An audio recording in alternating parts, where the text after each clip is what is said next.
Hola, ¿cómo están? Y bienvenidos a un nuevo capítulo de Café TL. El día de hoy vamos a hablar de crimen organizado, que si uno lo ve en la lista de las preocupaciones de la ciudadanía está arrancando por lejos, digamos. Y para hablarlo y por primera vez en este programa estamos con el fiscal regional Juan Castro Vecchios. ¿Cómo está, fiscal? Hola, muy bien. Muchas gracias por la invitación.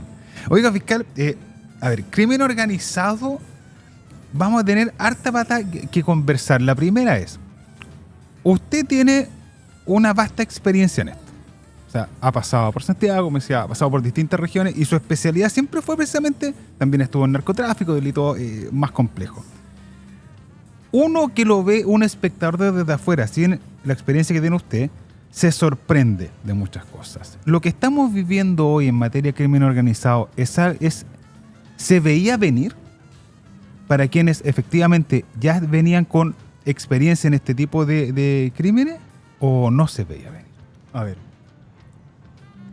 si uno lo ve desde la perspectiva de quienes hemos trabajado unos buenos años en el país y sobre todo en distintas regiones con manifestaciones del crimen organizado, porque el crimen organizado se manifiesta a través de una multiplicidad de delitos, no solo el tráfico de drogas, sino que también el tráfico de armas, algunos homicidios que están vinculados a problemas de crimen organizado. Yo creo que uno pudo observar ciertas señales de alerta de que la situación iba a ir empeorando para llegar a lo que tenemos el día de hoy. Y cuando digo ciertas señales, yo creo que uno podría remontarse aproximadamente casi unos 10 años atrás, en que la dinámica de ciertos delitos, o más bien si uno quiere decirlo en otras palabras, en que las manifestaciones de la criminalidad comenzaron a modificarse. Y eso, al menos en mi experiencia, es algo que yo pude observar alrededor de los años 2014-2015. Y eso se fue incrementando con el paso del tiempo. Yo empecé a trabajar en esta área aproximadamente el año 2005, ya derechamente en Santiago al inicio de la reforma, viendo justamente narcotráfico, crimen organizado, lavado de dinero y delitos de corrupción, muchas veces vinculados a crimen organizado. Y la realidad criminal que uno veía en esa época, claro, era muy distinta a lo que uno ve el día de hoy. Y con eso me refiero fundamentalmente entre los años 2005 a 2011, donde la mayoría de las organizaciones criminales que existían en esa época tenían una conformación mayoritariamente de nacionales. Yeah. Eran organizaciones de nacionales, las más grandes naturalmente ubicadas en los centros urbanos más importantes del país, uno de ellos, por cierto, Santiago, y en donde yo diría que eran dos fenómenos los que uno más podía observar: el tráfico de drogas, por cierto, y los robos a gran escala. Una época en Santiago en que había, por ejemplo, muchos robos a camiones grandes en las principales rutas de Santiago, las que iban y venían desde ya hacia los puertos de la quinta región, y por otra parte el tráfico de drogas. Pero si uno veía la estructura de estas organizaciones, eran todos ciudadanos chilenos.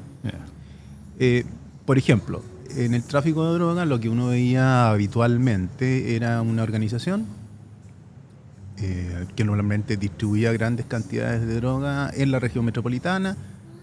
Su sede normalmente estaba en alguna parte de la región metropolitana, en el sector sur, en algunas partes del sector norte de Santiago y algunas otras en Santiago Centro. Y esas organizaciones de alguna manera dominaban toda la cadena de suministro del tráfico de droga. Es decir, por ejemplo, para obtener importantes cantidades de droga, ellos mismos se encargaban de la logística, ellos mismos tenían dentro de los miembros de sus organizaciones a personas que hacían las veces o cumplían las funciones de transportistas. ellos mismos tomaban contacto con los proveedores, normalmente de origen boliviano o peruano, dependiendo de dónde fueran a buscar la droga, si es que iban a Iquique o Arica, si venían a Antofagasta, iba variando la nacionalidad por cuestiones obviamente de naturaleza fronteriza. Y por lo tanto, eran miembros de la organización los que realizaban el transporte, eran miembros de la organización los que realizaban el contacto directo con los proveedores, eran ellos mismos, miembros de la organización, los que llevaban la droga a Santiago y luego ellos mismos la distribuían a otros vendedores de mediana y de menor entidad. Las situaciones de violencia, si bien existían, no eran tan comunes. Ya. Evidentemente que se producían quitadas de droga, se producían algunos delitos de homicidio, pero normalmente vinculados a, en el fondo, negocios ilícitos que terminaron mal. ¿Ya? Tenían alguna razón dentro de la lógica criminal.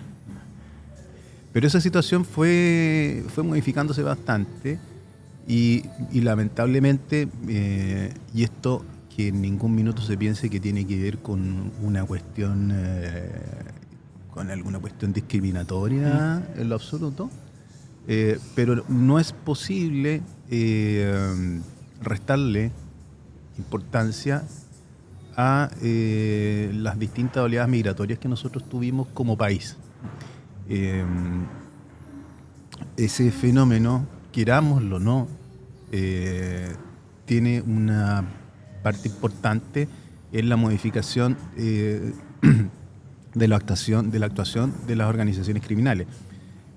Las primeras oleadas migratorias que tuvimos nosotros y que fueron muy marcadas en la región de Antofagasta habrán partido del año 2005, pero no generaron mayores problemas de criminalidad porque normalmente eran personas que buscaban nuevas oportunidades y que lograron insertarse laboralmente de buena manera en las distintas oportunidades que la región brindaba a las personas que buscaban trabajo, y así muchas personas se integraron de manera normal y con bastantes buenos resultados. Pero posteriormente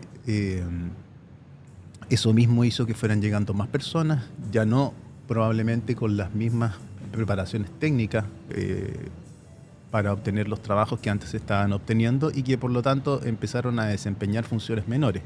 Y eso derivó naturalmente en que estas personas no tuviesen las mismas oportunidades, y siendo nuestra región una región bastante cara y sobre todo con déficit, un gran déficit habitacional y un gran costo habitacional, fue lo que lamentablemente empezó a generar que muchos de estos migrantes que venían a buscar nuevas oportunidades, mejores sueldos y además ayudar a su familia en sus respectivos países, y me refiero en este caso a lo que ocurría con la gente que venía de Colombia,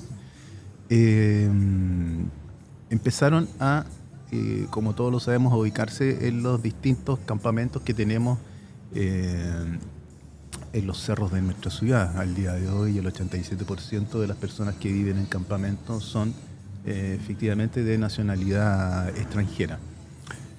Y eso, con el correr del tiempo y con las distintas olas migratorias, yo diría ya por ahí, por el 2015, que hubo unos picos, cambió el perfil de las personas que empezaron a migrar.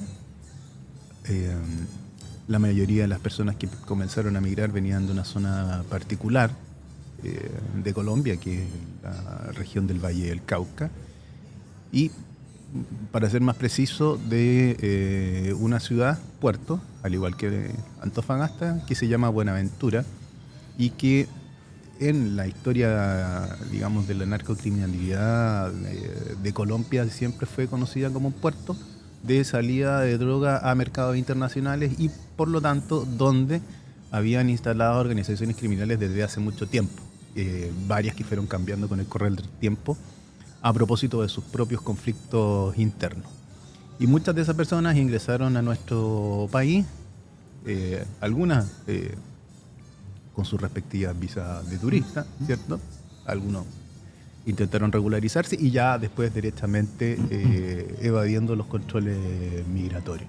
Y eso hizo que estas personas se fueran instalando también por temas de recursos en estos mismos campamentos y comenzaran a replicar lógicas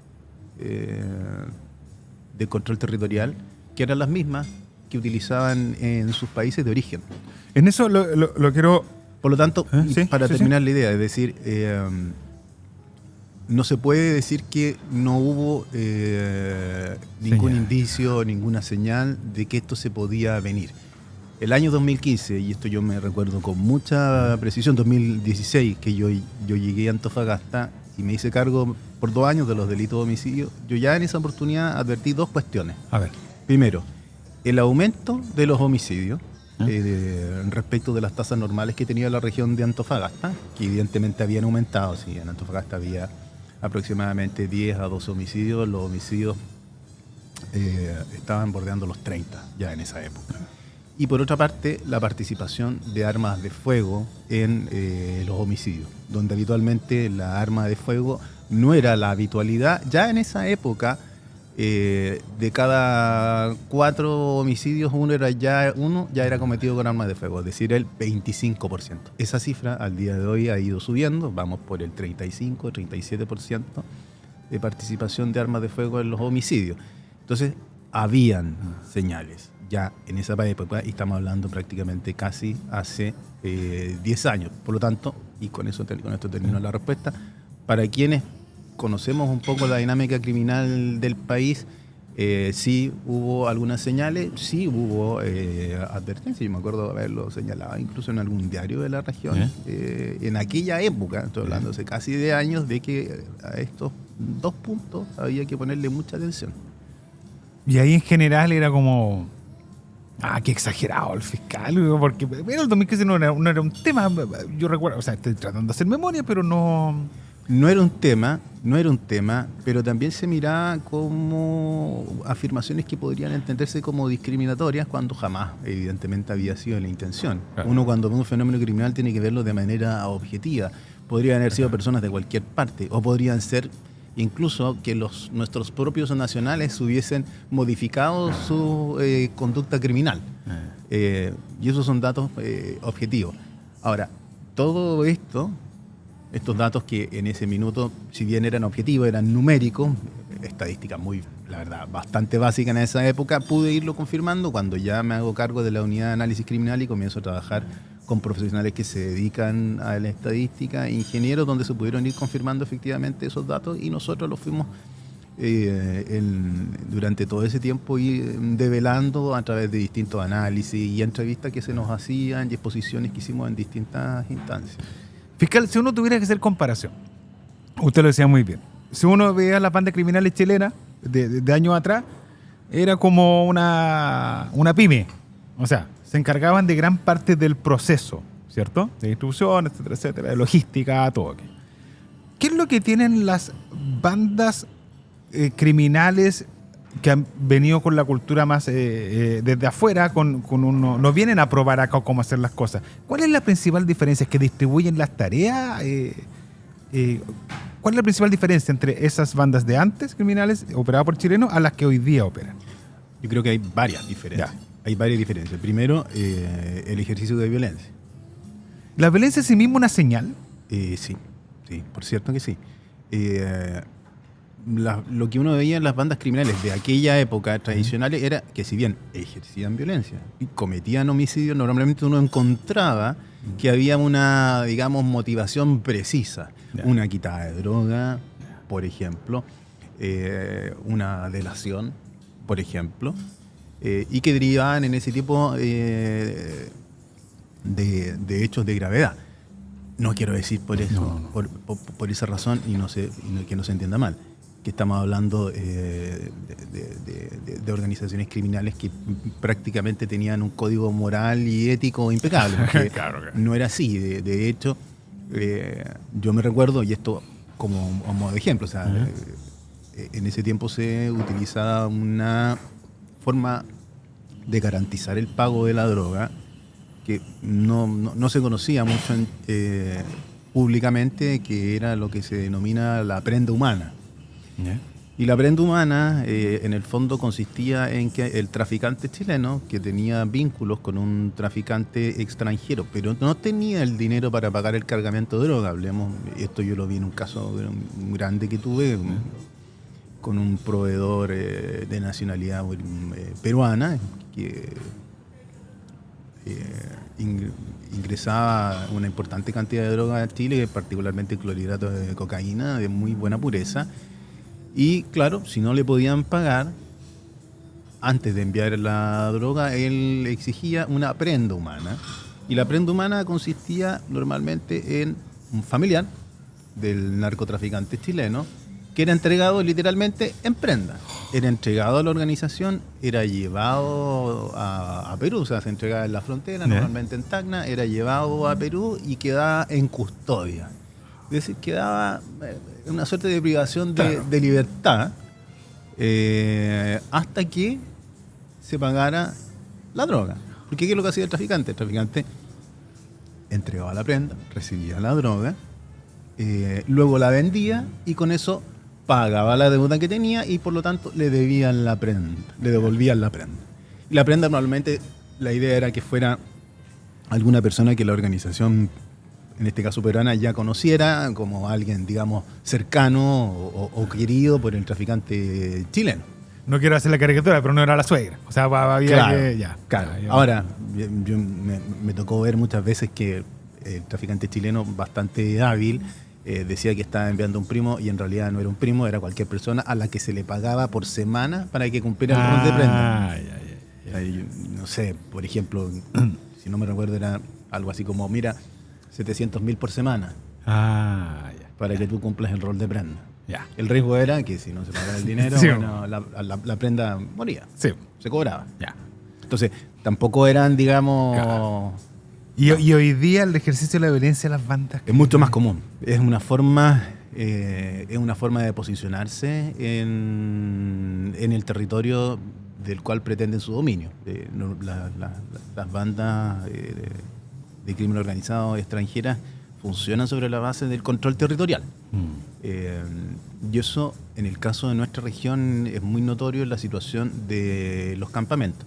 Normalmente cuando se instalan en un campamento, lo primero que hacen es justamente instalarse en base a la violencia y la intimidación para demostrar poder y decir, bueno, ahora nosotros mandamos acá. Y eso parte intimidando a las personas que ya se encontraban viviendo en el campamento, muchas veces gente trabajadora, ¿cierto? Que no tiene la opción de vivir en otro lugar de nuestra ciudad por los altos costos, como lo hemos mencionado anteriormente.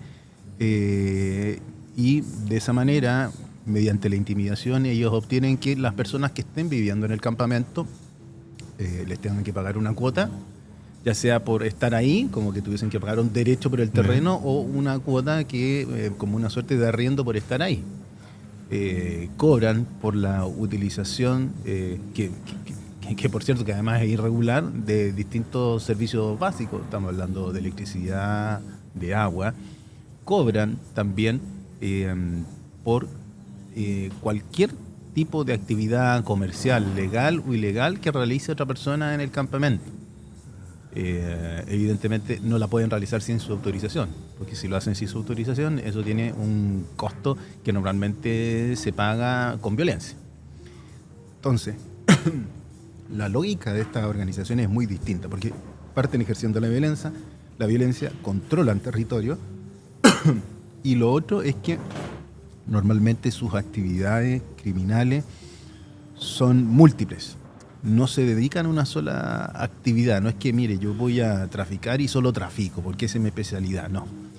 Ellos utilizan cualquier tipo de actividad ilícita que les permita obtener ganancias. Entonces, recurren a la extorsión, si es necesario, recurren a la trata de personas, si así es necesario, recurren al tráfico de drogas, al tráfico de armas, y en el ejercicio de estas distintas actividades criminales, normalmente esa actuación con violencia, en caso de cualquier incumplimiento, puede llegar por cuestiones quizás en lo que nosotros acostumbrábamos a ver en el ámbito de la criminalidad nacional, cualquier incumplimiento para ellos puede tener la gravedad que se haga merecedor a alguien de la muerte.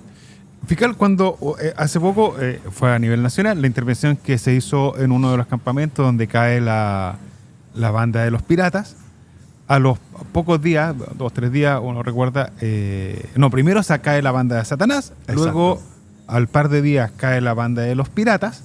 Así es. Donde hay más de una organización criminal de este tipo, ¿es inevitable el posterior enfrentamiento entre ambas por un control territorial? A ver, en la realidad regional, Sí, regional, sí. en nuestra realidad regional, lo primero que hay que tener presente es que nosotros tuvimos una muy importante migración colombiana. Ya. Por lo tanto, esa se asentó primero, sobre todo en Antofagasta y sobre todo en el sector de campamento. De manera que el control de los distintos territorios, fundamentalmente campamentos, estaba dado por bandas u organizaciones de origen colombiano. Eso es así. Ellos tenían el control y por lo tanto de alguna manera asentaron su estructura, sus organizaciones sobre todo en la ciudad de Antofagasta. También estaban en Calama, pero mucha mayor presencia en la ciudad de Antofagasta. Y no era una sola, sino que eran varias. Algunas eran herederas o repitieron o se hicieron también de la marca de organizaciones de origen colombiano, de justamente la zona donde ellos provenían, que es la que había mencionado, que es la ciudad de Buenaventura, donde hay 2 grandes organizaciones, que son los denominados chotas y espartanos. Esa dinámica se replicó acá en nuestra ciudad y esa enemistad entre estas 2 agrupaciones también se replicó. Pero además de esas otras 2 bandas, surgieron otras que eran ex chotas, por ejemplo, y que de alguna manera se independizaron y generaron su propio negocio y se apropiaron de sus propios territorios. Por lo tanto, ¿teníamos disputas? Sí, teníamos disputas, pero eran normalmente entre ellos. Entre ellos. Ahora, ¿cuál es el nuevo elemento que uno puede observar ahora? Que es la presencia en Antofagasta de organizaciones de origen venezolano. En Calama ya habían organizaciones de tipo de origen venezolano, y esto fue más fácil de alguna forma, o fue más permeable en la ciudad de Calama, porque la presencia de ciudadanos de nacionalidad colombiana no era tan fuerte como acá. Por lo tanto, en Calama empezaron a operar, a lo menos notoriamente y ejerciendo violencia, antes que en Antofagasta. Pero recordemos también que durante el año pasado hubo una investigación y también un procedimiento bastante importante respecto también con esta banda de los piratas del Tren de Aragua, y que estaba vinculada a distintas actividades ilícitas, como trata de personas, armas, tráfico de droga. Y ahí ya a nosotros nos quedó absolutamente claro que la presencia en la segunda región estaba. Teníamos conocimiento también de la instalación en la ciudad de Antofagasta vinculada a negocios de trata de personas, pero donde no habían habido aún, a lo menos, graves actos de violencia que alertaran y permitieran identificar con claridad el lugar donde estaban actuando. Pero desde la Fiscalía Regional seguimos investigando, y eso fue lo que pasó justamente con este grupo de homicidios. En realidad fueron varios homicidios que culminaron finalmente en la intervención en el campamento Cerro Bonito, aquí en el sector centro alto de Antofagasta, donde cae otra banda vinculada a los piratas del Tren de Aragua. Ahora, ¿qué es lo que pasa en Antofagasta? Antofagasta es una ciudad muy grande, sobre todo en términos de extensión. Si uno mide la ciudad de Antofagasta, tiene a lo menos 30 kilómetros de largo. Por lo tanto, al menos por este momento, lo que uno puede observar es que hay territorio suficiente para que, al menos por ahora, puedan convivir. No quiero decir pacíficamente, pero puedan convivir y ejerciendo dominio territorial en territorios donde aún no están chocando las bandas de origen colombiano con las de origen venezolano. Las de origen colombiano ya han tenido sus propias conflictos, y si uno recuerda un poco más atrás, los aumentos de los delitos de homicidio que tuvimos en la ciudad de Antofagasta, la mayoría estaban vinculados al crimen organizado y normalmente recaían en ya sea víctimas o victimarios de origen colombiano. Sí. Y eso daba cuenta de que efectivamente habían rencillas y luchas entre las bandas de origen colombiano. Nosotros, basta que recordemos lo que ocurría durante el año pasado, que hubo una serie de homicidios a propósito de aquello. Nosotros hicimos un análisis ya el año 2022 respecto de los homicidios y pudimos detectar efectivamente la proporción de imputados conocidos de nacionalidad extranjera que estaban encabezados por ciudadanos de nacionalidad colombiana, pero también hicimos un análisis respecto de las víctimas. Y al examinar las víctimas también eran de nacionalidad extranjera. Y cuando analizábamos también los antecedentes penales de víctimas o victimarios, cuando podíamos tenerlos identificados, nos encontramos en más de algún caso o en una proporción relevante que tenían antecedentes por delitos vinculados a la ley 20.000, es decir, a la ley de drogas. Todos esos indicios permitían a lo menos tener una hipótesis razonable de que estaban vinculados al crimen organizado.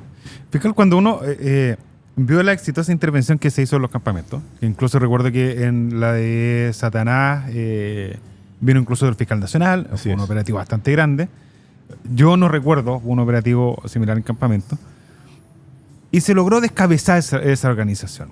Uno desde espectador decía, este es el mejor momento para que detrás de aquello venga el Estado a tener una mayor presencia donde no estaba, que finalmente los campamentos.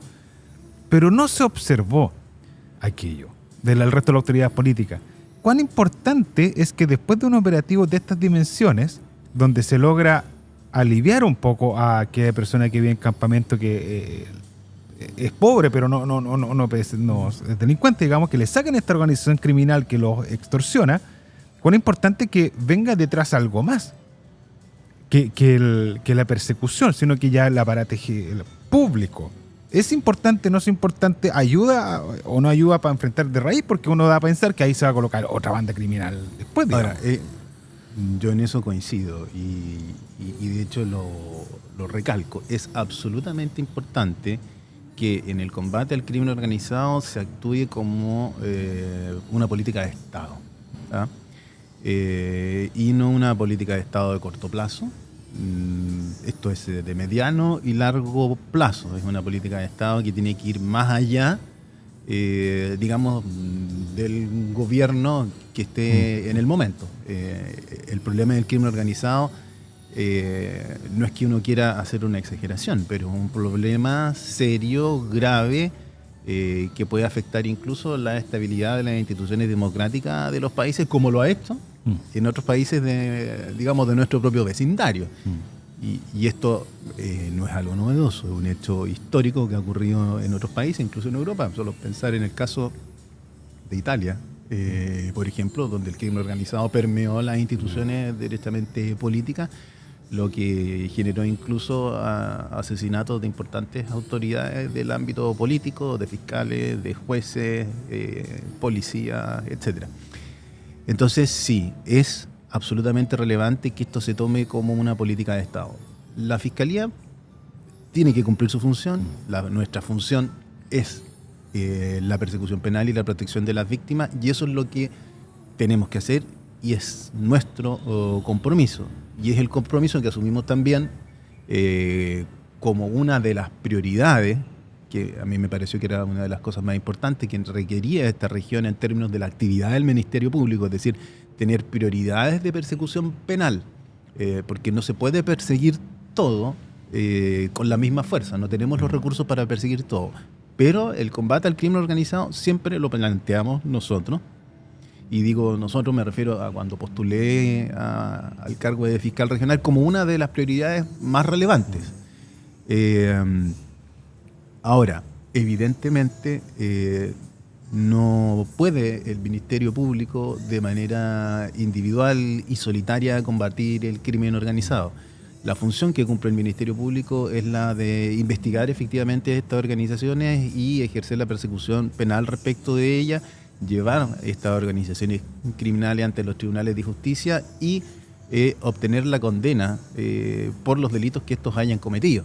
Y por cierto, la otra arista igual de importante es la protección a las víctimas del crimen organizado, cuestión que en nuestro país es bastante compleja, dadas las características del crimen organizado que nosotros vimos.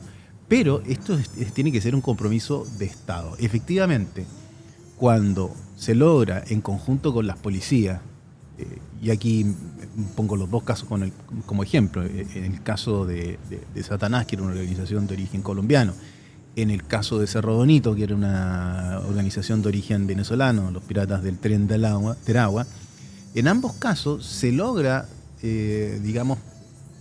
extraer desde ese lugar una organización que se había apoderado de un campamento, que ejercía el control, que de alguna manera se había transformado en un mini estado dentro de un estado y que no permitía que las instituciones del Estado actuaran normalmente en una parte de nuestro propio territorio nacional, lo que no es en lo absoluto concebible. Claro.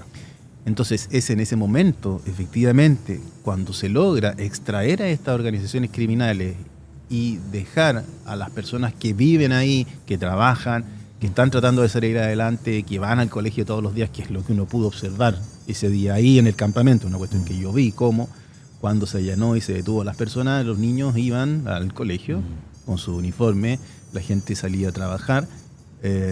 Yo a alguien se lo mencioné, era una tranquilidad discreta la que uno veía, discreta.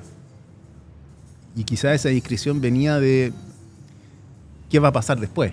Y justamente ese qué va a pasar después es la actuación de las demás instituciones del Estado para, de alguna manera, reapropiarse nuevamente de estos sectores donde el Estado no podía llegar con facilidad. Es decir, donde se tuvo que intervenir con un importante contingente de policía y donde además hubo que recabar antecedentes probatorios durante mucho tiempo previo para poder hacer esa acción. No es llegar y entrar y sacar personas que estén vinculadas al crimen organizado. Hay que investigarlo, hay que reunir antecedentes que después en un juicio se van a transformar en pruebas. Entonces es un trabajo bastante complejo que requiere mucho tiempo y que por lo tanto requiere que luego de eso las demás instituciones del Estado en sus distintas áreas se reapropien nuevamente de esos territorios para que no vuelvan a ser tomados efectivamente por la organización criminal que está en el cerro al lado. Claro.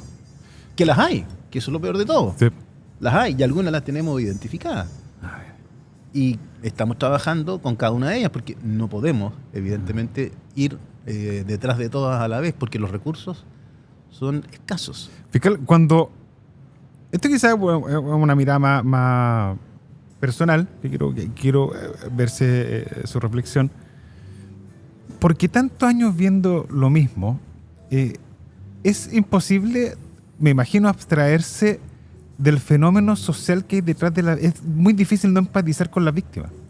Y en campamento sea una cuestión súper compleja, que no da votos, que etcétera, no está en el debate público, pero es la gente que trata de salir adelante. Usted lo decía, la imagen de un niño yendo a la escuela... con un operativo al lado de la banda que extorsionaba al papá o a la mamá, emocionalmente debe tener una carga que va más allá de la pega, más allá de lo que uno hace. De decir, carajo, esto lo vengo observando desde hace 10 años, 15 años, y el Estado lo abandonó. O sea, en la práctica me hago yo cargo de aquello, digamos, porque no puede ser que en 15 años esa gente no tenga una solución, en 15 años ese niño tenga el mismo riesgo de superarse como eventualmente caer en las garras del control del narcotráfico donde no está el Estado. ¿Cómo enfrenta aquello ya más personal? Esa reflexión que dice, que golpea de repente, bueno, que insisto, está ajeno del juicio, está ajeno de la... Sí. ¿Cómo se sobrelleva? ¿Qué reflexión tiene aquello? A ver, la reflexión yo la miro sobre todo en base a qué es lo que queremos como país. Los fenómenos migratorios ocurrieron, la gente vino efectivamente a buscar oportunidades a nuestro país. Dentro de esa gran cantidad de personas migrantes, efectivamente hay personas que vinieron a delinquir, no con otro objetivo.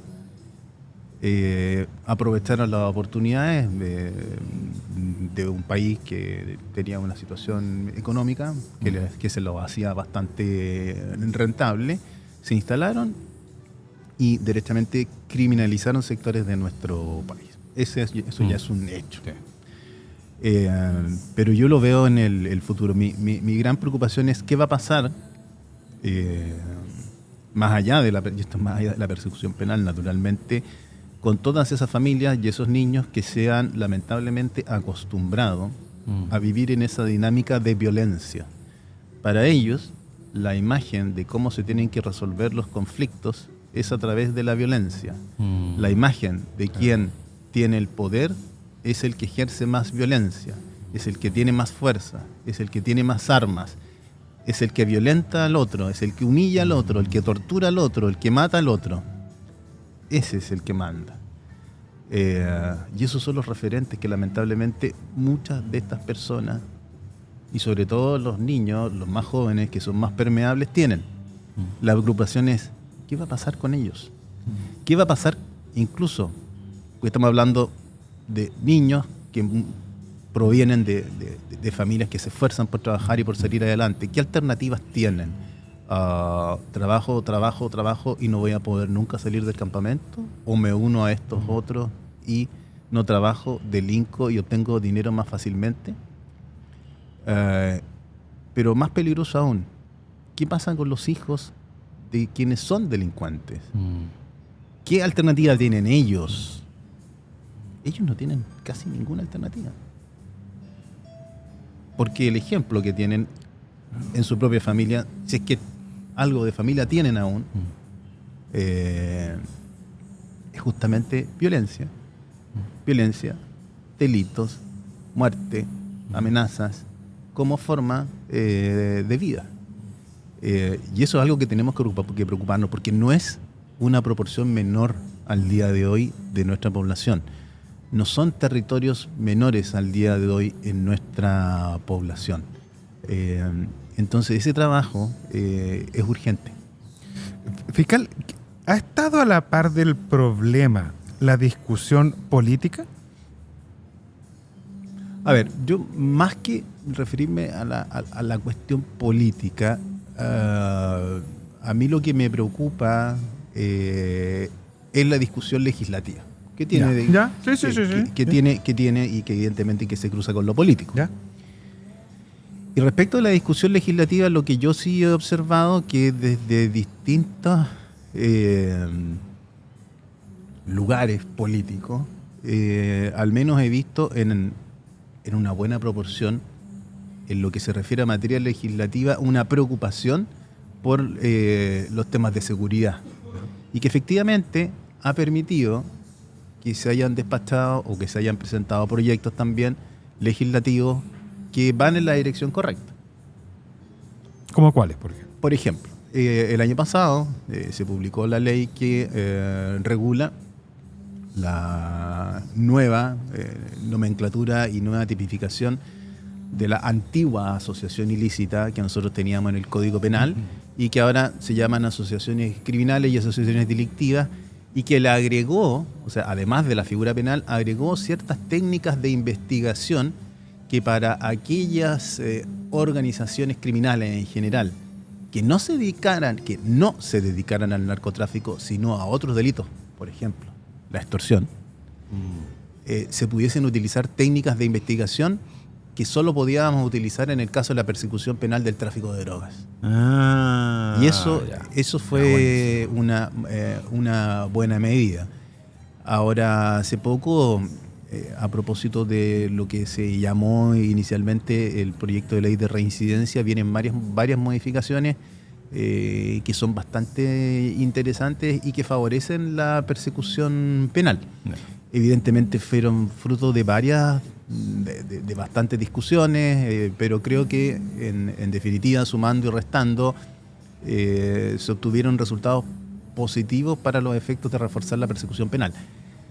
Yo creo que la dificultad está, luego de que tenemos esas modificaciones legislativas, está en la aplicación y en los recursos que necesitamos para poder hacerlas efectivas. Sí. Porque si nosotros pensamos, por ejemplo, y lo digo solo a modo de ejemplo, en las técnicas de investigación que permite esta modificación que creó las asociaciones delictivas y las asociaciones criminales, hay que tener tecnología con la cual no cuenta nuestro país. No se cuenta, es eso. No se es cuenta. porque acá no está, pero sí está. En otros países, por cierto. Por ejemplo, ¿cuál es una herramienta que usted dice? ¿Sabe qué? Rompamos el chanchito, traigamos esa Por tecnología? ejemplo, las herramientas que permiten al día de hoy monitorear los equipos de telefonía celular, pero no solo las llamadas convencionales, ¿Ya? sino las llamadas a través de aplicaciones. Ah. Tenemos normas. Ya. Tenemos norma que permite hacerlo. Pero no la tecnología Pero no para tenemos hacerlo. la tecnología. La tecnología es carísima. Ah, sí. Es carísima. Y la tecnología no la tenemos. Entonces, bueno, es una ley de la República, ¿correcto? Claro. Que tiene por objeto mejorar la persecución penal de las asociaciones criminales y las asociaciones delictivas. Ya, pero tenemos que hacerla operativa. ¿Cómo la hacemos operativa? Es decir, las instituciones encargadas de la persecución penal tienen que tener la tecnología y eso cuesta. Fiscal, ¿la inteligencia artificial es algo que se está ocupando? ¿Hay proyectos para ocuparla o algo muy lejano todavía respecto al proceso de la fiscalía? No es para nada lejano. ¿Ah, no? La inteligencia artificial se está ocupando ya en la fiscalía. Hay un proyecto que ya nació hace bastante tiempo, que es el fiscal Heredia, ¿Ya? que partió en la Fiscalía Nacional desde la unidad de estudios o división de estudios, y que se está utilizando en algunos casos. No se ha masificado como se ha querido, también por un tema Sí. de recursos. Lo que se llama, lo que se requiere es una gran capacidad de memoria para poder tener toda esta información y poder trabajarla. Pero sí, se está ocupando. Luego también se está trabajando desde el punto de vista de la protección de las víctimas. ¿Ya? Se está trabajando en lo que se llama es un algoritmo ¿Ya?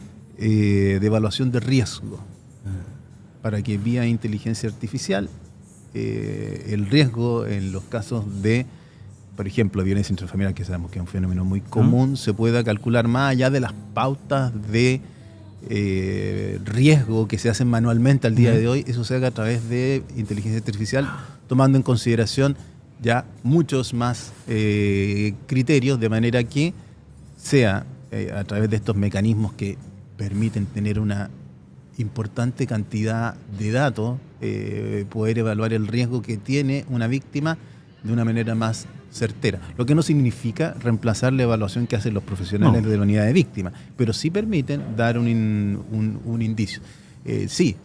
Derechamente, al día de hoy no es posible estar al margen de el trabajo con inteligencia artificial para los efectos de la persecución penal. Fiscal, uno de los debates además que se ha planteado en el Congreso es levantar el secreto bancario, que está atado a otra reforma, etcétera, pero se ha agrimido como argumento para facilitar, entre otras cosas, la persecución del Ministerio Público respecto a delitos como narcotráfico, etcétera. ¿Va en la dirección correcta esa iniciativa parlamentaria o con las herramientas que tienen hoy día respecto al secreto bancario, que se levanta por una acción de un juez, digamos, está bien? Claro, lo que ocurre el día de hoy, efectivamente, que cada vez que nosotros requerimos levantar el secreto bancario, requerimos una autorización judicial, y eso significa que para poder obtener una autorización judicial hay que esgrimir una serie de antecedentes y fundamentos que permitan esta medida intrusiva que haga al tribunal resolver que el banco entregue toda la información bancaria de una persona. Eso se utiliza mucho al día de hoy. Pero lo que se quiere con estos proyectos en realidad es que otras instituciones de inteligencia financiera puedan acceder a esa información de manera inmediata. Servicios de impuestos internos como esa... Unidad de análisis financiero, por ejemplo. Y sí, claro que van en la dirección correcta. Es decir, al día de hoy lo que hay que tener muy claro, pero muy claro, no es posible, y lo digo terminantemente, no es posible combatir el crimen organizado sin hacer investigación patrimonial. Es imposible. Es decir, si uno quiere desbaratar una organización criminal, tiene que necesariamente hacerse de su patrimonio. Sí. Es decir, hay que estrangular literalmente el flujo de dinero que le llega a esa organización criminal. Por lo tanto, si yo no tengo identificado cómo se producen esos flujos de dinero, que ojo, ya no son en efectivo. No son en efectivo. ¿No son en efectivo? No No hay son en ninguna efectivo. tradición que se haya mantenido. ¿Ahora en qué, Entonces, ¿qué son? Si yo no estrangulo esos flujos de dinero, no los identifico y no los estrangulo, la organización va a seguir funcionando. ¿Por qué?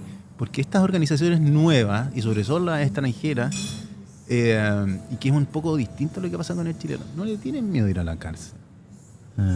No tienen miedo de ir a la cárcel, porque ellos han estado acostumbrando a sus países de origen a seguir funcionando desde la cárcel. O sea, pensemos en los penales de Tocorón, Tocuyito en Venezuela, que Sí. fueron, entendemos, allanados.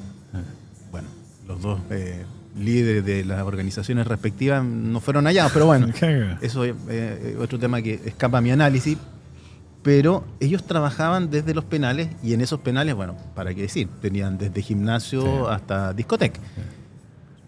No le tienen miedo a la cárcel. No le tienen miedo, siguen funcionando. Por lo tanto, si yo no les quito su patrimonio, van a seguir funcionando. Y eso trae como consecuencia... Aquí hay varias consecuencias que son importantes. Primero, las modalidades de rastreo de dinero cuando se trata de personas y de organizaciones extranjeras son más complejas. Porque el nacional normalmente va a recibir depósito en su cuenta del Banco del Estado. Todos tenemos cuenta RUT, ¿cierto? Sí. Y uno va a poder detectar cientos y cientos y cientos de depósitos desde cajas vecinas, etcétera. Pero cuando se trata de una organización internacional, no va a tener una cuenta en el Banco del Estado. Claro. Usted quiere depositar estos $3,5 millones que me llegó a mi abuelita. En algunos casos lo voy a poder encontrar a través de un tercero, pero ya eso lo hace más complejo. Pero en otros casos, por ejemplo, le pongo solo un ejemplo. En el caso del allanamiento de Cerro Bonito de la organización venezolana, que utilizó toda una logística para cometer tres homicidios y otro homicidio frustrado, entre otros delitos, hallamos 70.000 pesos. ¿Usted cree que con 70.000 pesos pueden funcionar para tener armas, para tener granadas? No. Las personas no tienen ingreso regular al país. ¿Pueden tener una cuenta corriente o una cuenta en el Banco del Estado? No. Entonces, ¿cómo lo...? Hay que pensar en que las posibilidades y las necesidades de la investigación patrimonial tenemos que dar un salto mucho más alto, mucho más largo en términos de los movimientos de dinero que se hacen a través de billeteras digitales, a través de criptomonedas. Es decir, ni siquiera basta, o sea, ya tenemos dificultades con la investigación patrimonial tradicional. Ya tenemos ahí dificultades. O sea, ahí ya tenemos dificultades. Segundo, ¿qué queda con aquellas personas y aquellas organizaciones que ni siquiera funcionan en nuestro mercado financiero habitual? Es mucho más complejo. Entonces, la pregunta es, ¿la persona de una organización extranjera que funciona a través de otros mecanismos de transferencias de dinero, ¿le afecta estar en la cárcel? Nada, correcto. ¿Qué es lo que surge de ahí entonces? Y que es una propuesta que se ha hecho y que ha sido criticada. Yo sé que nuestro fiscal nacional la ha mencionado, hay algunas otras personas que también la han mencionado, y que tiene que ver con el régimen penitenciario para los líderes de las organizaciones criminales. Que es un tema que está en discusión. En Italia, luego, sobre todo luego de lo que ocurrió con los los grandes crímenes que se cometieron contra quienes justamente llevaban la persecución penal adelante respecto, sobre todo de la mafia siciliana, de los macrojuicios que se llamaron, el asesinato del juez Falcone, del fiscal Borsellino. Surgieron varias modificaciones legislativas, entre ellas lo que se conoce como el régimen del 41 bis. Ese régimen es un régimen de privación de libertad para aquellos líderes de organizaciones criminales que hayan sido condenados como tales, que sus posibilidades de contacto con el exterior están absolutamente restringidas. ¿Cuál era el objetivo de esa medida? ¿O cuál es el objetivo de esa medida? Que efectivamente las organizaciones criminales no puedan seguir funcionando a través de sus líderes. Nosotros al respecto no tenemos nada. Por lo tanto, el que está en la celda por homicidio simple, por decirlo, puede estar al lado de un mega capo de la organización criminal que opera. Exactamente. Y no hay restricción respecto de sus visitas y por lo tanto puede entregar mensajes, códigos para funcionar con billeteras digitales. Entonces son temas que al día de hoy el crimen organizado ha evolucionado tanto que tenemos que como país ponernos al día. No podemos seguir combatiendo el crimen organizado con las herramientas ni siquiera de hace 10 años, porque lo que como ocurría hace 10 años eso ya pasó. Nosotros tenemos que seguir adelante, tenemos que ir ojalá más adelante que ellos. No podemos quedar atrás si realmente queremos combatir el crimen organizado de manera seria. O sea, mientras que acá se está avanzando la discusión recién y que tampoco tiene mucho futuro legislativo si uno sigue las discusiones, el poder acceder a una cuenta corriente que en sí mismo es un instrumento formal, o sea, que alguien va a abrir una cuenta corriente, los narcos ya están pagando en cripto. O sea, un amigo que me explicaba algo, cripto es un pendrive. ¿Sí? O un código. O un código. Y tú y listo. O sea, no hay rastro de nada. Así es. Así es. Entonces, la problemática es súper compleja. Es muy compleja. Y nosotros no podemos quedar acá porque mientras más tiempo pasa en que nos quedemos atrás como Estado, y porque esto ya es un tema de Estado, nos quedemos atrás como Estado, el crimen organizado sigue avanzando, sigue sofisticándose. Y las organizaciones criminales están acostumbradas a ir modificándose e ir adaptándose a las distintas realidades. Y por cierto, en la medida que nosotros tengamos más herramientas, las organizaciones criminales también se van a adaptar para poder evitar esas herramientas. Así como se evolucionaron y dejaron de utilizar los llamados convencionales de teléfono. Hay que ir por los llamados de estas otras redes. Exactamente. Y así sucesivamente. Entonces, es un fenómeno absolutamente dinámico en el que no podemos. O sea, esta carrera no la podemos perder. Claro. Esta no. Podemos perder un campeonato de fútbol. Sí. Podemos perder la Copa América. Podemos no ir a un mundial. Da lo mismo en realidad.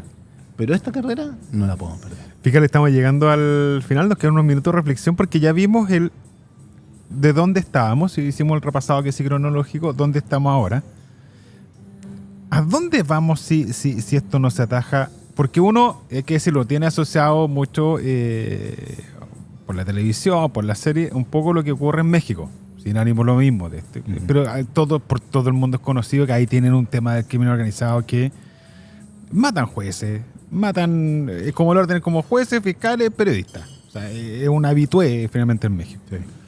De hecho, hay que decirlo, el último congreso que nosotros fuimos latinoamericano de periodismo, el nombre del concurso es el último periodista que había fallecido, que habían matado en México. No había fallecido, habían matado. ¿Estamos muy lejos? ¿Vamos para allá? Si es que no hay una medida o una acción, como usted decía, no solo la fiscalía, sino que legislativa y a nivel estatal, es muy aventurado o no decir que podemos terminar un escenario mucho más complejo el que estamos hoy día. El gran riesgo al día de hoy que podría ser que Chile empiece a derivar a situaciones más complejas como las que se mencionan es la corrupción. Ya. ¿A qué me refiero con esto? La corrupción vinculada con el crimen organizado. No me refiero a la corrupción de otros casos que hemos conocido. Por cierto, me refiero a la corrupción vinculada con el crimen organizado. El crimen organizado, desde que existe, Y pensemos en las primeras organizaciones mafiosas en Italia, donde ni siquiera se dedicaban al tráfico de droga. Claro. Estoy hablando mucho antes, se dedicaban a la extorsión o a hacerse de ciertos mercados desde, no sé, por ejemplo, Los juegos bazar, casi. y cosas incluso más sencillas como extorsionar a los dueños de las plantaciones de limones. Sí. Siempre funcionaron sobre la base de la corrupción. Esa siempre fue su herramienta para poder permanecer en el tiempo. Corrupción. La corrupción por funcionarios, en principio, de menor rango, para poder garantizar pequeños espacios de impunidad y poder seguir con sus actividades ilícitas. Pero luego, la corrupción empieza a permear distintos niveles de la administración del Estado en general. Sí. De todas las instituciones del Estado. Hasta llegar a los más altos niveles políticos. Ese es el gran riesgo al día de hoy con el que tenemos que tener extremo cuidado. Ahí es donde no podemos perdernos. Si la corrupción, producto de la actividad de las organizaciones criminales, llega al Estado, estamos realmente en riesgo de pasar a ese otro lamentable camino, esa lamentable vía. Lo que más tenemos que cuidar, y por eso es que el combate al crimen organizado es tan importante, porque el gran riesgo es que el crimen organizado tiene por objetivo, para poder funcionar, permear las instituciones del Estado. Y cuando se permean las instituciones del Estado, el Estado ante la ciudadanía pierde legitimidad. Si las instituciones pierden legitimidad, nuestro sistema democrático también la pierde, y por lo tanto las bases de nuestra institucionalidad se ponen en riesgo, empiezan a tambalearse y terminamos, o podríamos terminar como otros estados han terminado. Ahí está el gran peligro, el gran riesgo. Por eso es tan relevante y por eso que es prioritaria la persecución del crimen organizado. No es porque uno quiere exagerar que el crimen organizado o levantarlo como el gran tema, no. Es porque lo que está en peligro es la estabilidad de nuestras propias instituciones democráticas. Queremos agradecer esta conversación, el que haya estado acá presente, fiscal regional, para ver un tema. Primero, que yo creo que pocas veces se trata tan extenso y es necesario por la gravedad, por el enemigo que se está enfrentando o que estamos enfrentando como Estado. Así que yo creo que permite tener una mirada más global, que efectivamente usted lo dice, el camino, si es que esto no se ataja, es muy, muy delicado. Así que queremos agradecer el haber estado con nosotros acá, fiscal. Yo agradezco mucho la oportunidad porque permite justamente transmitir a la comunidad la gravedad de estos temas, más allá de lo que salga en las noticias respecto de un crimen o no determinado, tienen una relevancia para la situación de nuestro país y para el futuro de nuestro país. Evidentemente quedan muchos temas que son de preocupación vinculados al crimen organizado, sobre todo en nuestra región.